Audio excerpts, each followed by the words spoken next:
evening off with just some reading of Bernie Sanders, just talking about Hillary Clinton and whatnot, 4 years ago. So it's Monday, March 2nd, 2020, 5 p.m., Chapter 3, Thinking About Running Our Revolution, Bernie Sanders. Hillary Rodham Clinton and I were not best friends, but I had known her for 25 years, liked her, and respected her. I first met her in 1993 when she became First Lady, and I was a member of Congress. I got to know her better when we served together in the Senate from 2006 to 2008. During the Clinton administration, I was impressed by her willingness to break the mold of what a First Lady was supposed to do. She became the administration's leader on health care reform, one of the major and most controversial issues of the day. In that role, she took a lot of abuse, much of it unjustified, above and beyond the normal criticism that goes with differences of opinion in any policy debate. It was clear that many of the Republican attacks against her were sexist. She was a woman. She was the First Lady. Why was she leading the effort to transform our nation's entire healthcare system? Weren't there other more ladylike things for her to do? Throughout my entire political life, I've been an advocate for a Medicare for All single-payer program. That approach is simpler, more comprehensive, and more cost-effective than the reforms advocated by mainstream politicians, including Hillary Clinton. My view is, and has always been, that health care is a right of all people, and that the United States should join the rest of the industrialized world in guaranteeing that right. The approach taken by the Clinton administration, led by Hillary Clinton, was very different. Their plan called for combining the private health care system with a significantly increased government presence. The result was something that was enormously complicated, which was one of the reasons that led to its downfall.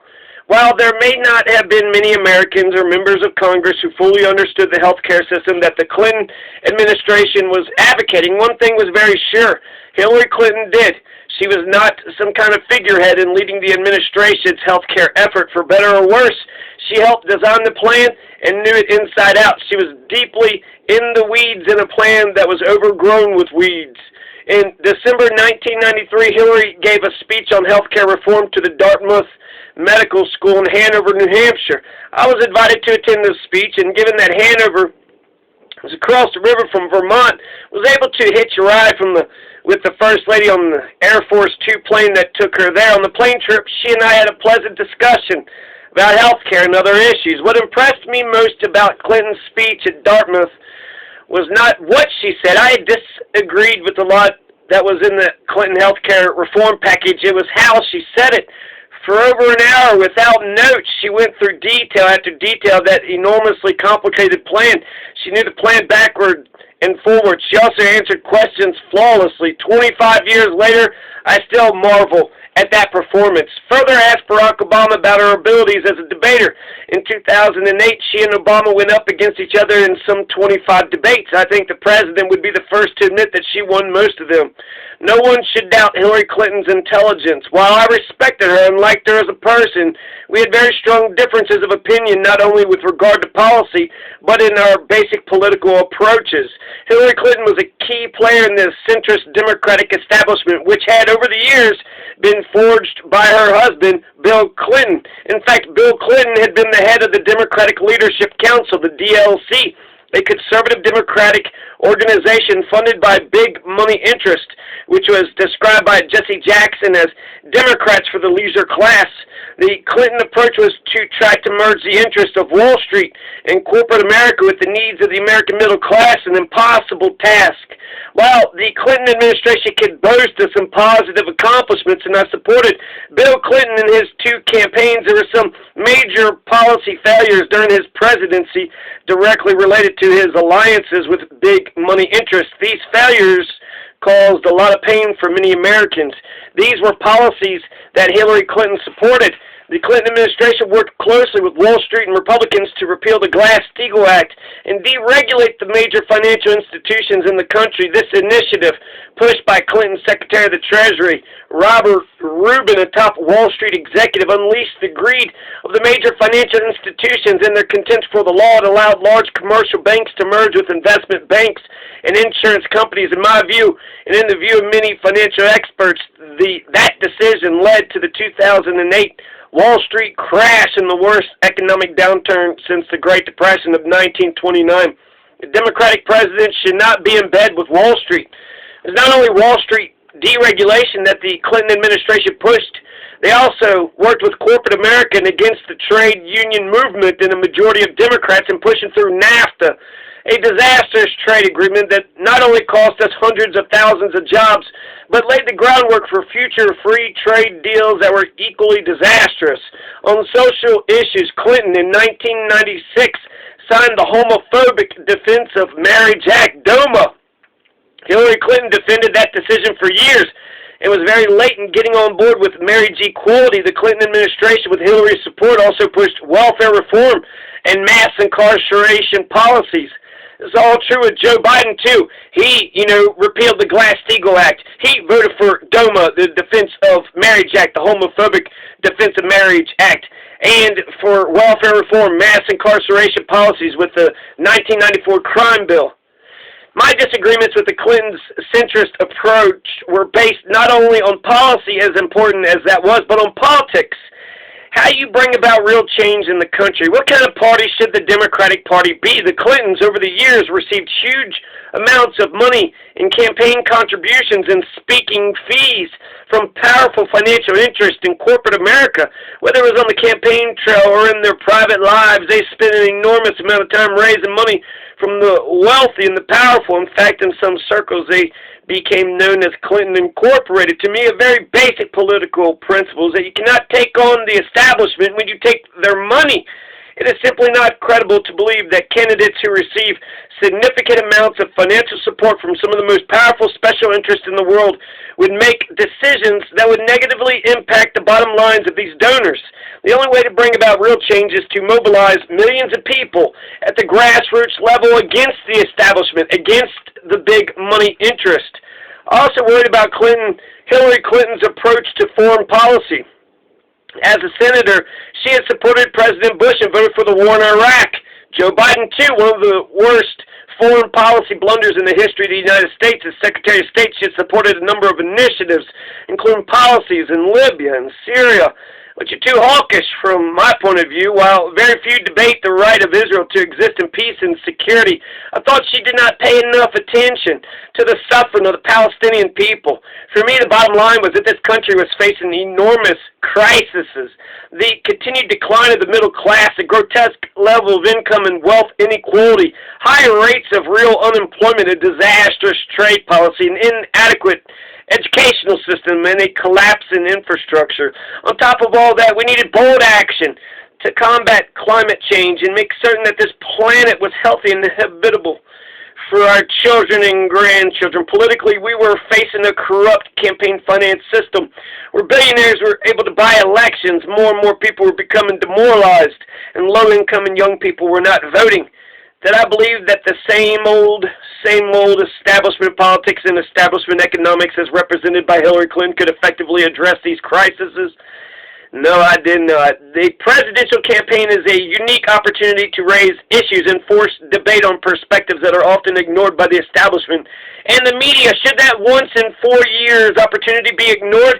Should Hillary Clinton be allowed to get the Democratic nomination without having to defend her views against a progressive perspective? The answer is no. There were too many issues out there that had to see the light of day, and it would be wrong to squander the opportunity that is available in a presidential campaign. Second, if I didn't run, who else would? Elizabeth Warren, the U.S. Senator from Massachusetts, is a good friend of mine and an outstanding member of Congress. Years before she became a senator, when she taught at Harvard Law School, she joined me for town meetings in Vermont, where she did a remarkable job in conveying complicated economic concepts in a language that everyone could understand.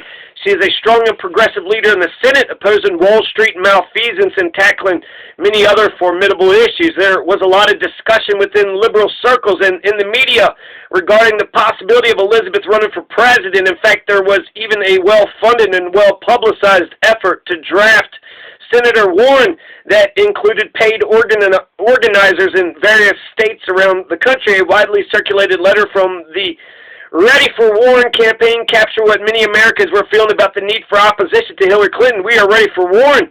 We are Americans of all stripes calling for a leader who's fighting on our side for a change. We are progressives ready to support someone who isn't afraid to take on powerful interests like the Wall Street banks that crashed our economy. We are students in New Hampshire worried about how we'll make it after racking up thousands of dollars in debt to get an education.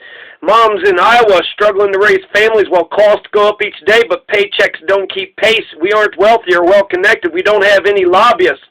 What we are is a movement of individuals working together who believe that folks like us have a greater say in the direction of our country.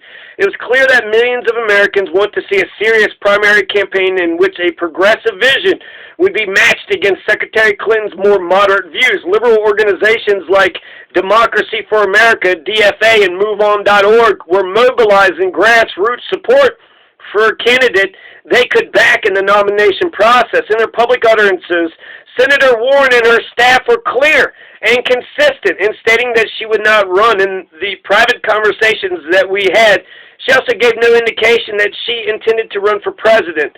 What other possible candidates were out there who could credibly run a progressive campaign against Clinton?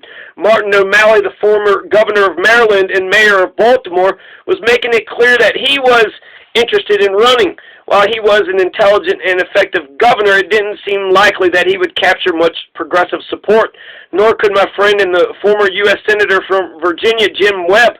Former Rhode Island Governor and Senator Lincoln Chafee also indicated an interest in running. Was there a better potential progressive candidate out there than me? Probably not. I was a U.S. Senator, a former congressman, former mayor. I won my last election with 71% of the vote. I had real policy achievements and years of political experience. I had met with foreign government leaders throughout the world. While I was far from a household name nationally, I was known by millions of people. My Senate Facebook was one of the most popular in Congress, with more than 1 million friends, and I had given more than a few speeches around the country. But to put things in perspective, the American people were not exactly clamoring for a Sanders candidacy, even among the most progressive circles in the country. As the Rutland Herald reported April 2014, in an online survey of more than 100,000 MoveOn.org members taken earlier this year, Sanders was third most popular choice among named candidates with 6%, following Clinton with 32% and Warren with 15%. And that was among progressives. Third, I did not have to make a definite decision right away. There was plenty of time to test the waters and determine if there really was the kind of interest and support necessary to run a serious campaign. What did I have to lose by letting people know that I was thinking about running? Jane and those politically close to me reasoned that at worst, floating a balloon would give me the opportunity to get some public attention on issues I felt strongly about: income and wealth inequality, declining middle class, climate change, corrupt campaign finance system, etc. The national media is much more interested in what a possible presidential candidate has to say than it is in the words of a plain old senator. If we found that in our efforts we're generating excitement, support, and commitment, we would go forward and begin the campaign. If not, we could pull the plug and not run. What was wrong with that? At a speech I gave in New Hampshire in October 2014, someone in the audience said, "Senator, I'm a lifelong Democrat, an avid Democrat, but I think that the current environment is so bad that our Democrats who are running for president will not talk about these issues. They've bought into the system enough that they're a part of the system. If you don't run for president, we won't be discussing these on a national level the way we should be doing it. Will you do that for us?" 7 Days of Vermont publication reported. To that, the previously quiet audience burst into applause, and someone standing in the back of the hall let out a loud whoop. I've been going around the country and talking to a lot of working-class audiences, and people are angry, and unsmiling Sanders responded. People know that the deck is stacked against them. People want real change. They want these issues not only discussed, they want policies to represent them and not just the 1%. So for that reason, in fact, I'm giving thought it continued. I haven't made that decision yet, but if I do it, I want to do it well, if not just for me, but for you.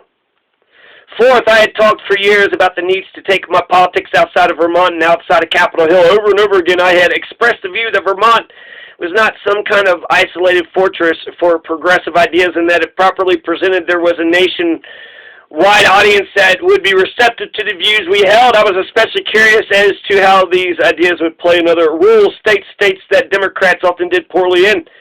In Vermont, we win support not just from activists. Our ideas resonate with ordinary working class, middle class voters. Would that be true elsewhere? Could we break through in parts of the country that rarely hear a progressive perspective, but are saturated with Fox News, Rush Limbaugh, and other right-wing propaganda? How would I or anyone else ever know if we didn't try further as chairman of the Senate Committee on Veterans Affairs and a member of the Health, Education, Labor, and Pensions Committee? Getting around the country to give me an opportunity to see with my own eyes some of the issues we discussed abstractly every day in committee or on the floor of the Senate. I could visit in a non-political capacity VA facilities and those people on the front lines in education, healthcare, housing, and other areas I had long been concerned about. What was the problem with traveling to parts of the country I'd never seen and learning from people I would otherwise never meet?